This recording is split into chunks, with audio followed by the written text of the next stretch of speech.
Every day, school leaders like Principal Taylor face a significant challenge: managing the dismissal process.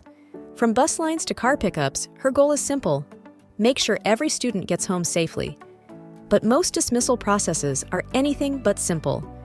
Her teachers and staff use walkie-talkies, megaphones, and even paper logbooks to communicate. It's an outdated system that's slow, confusing, and worst of all, has the potential to put students at risk. Principal Taylor and her staff need to know where each student is going, whether it's on the bus, in the car line, or walking home.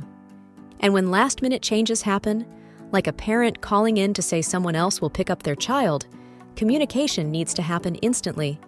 With Dismissal Manager, schools have a digital solution that turns chaos into clarity through real-time insights that are easy to access and manage. Each student can be assigned a dismissal type, so staff know where they should go at the end of the day. That means no more paper logbooks and no more guessing. Schools can even provide guardians with QR codes, verifying they are picking up the right student and ensuring students go home with the right person every time. It's simple, efficient, and most important for Principal Taylor, safe. Streamline the end of the school day with Dismissal Manager,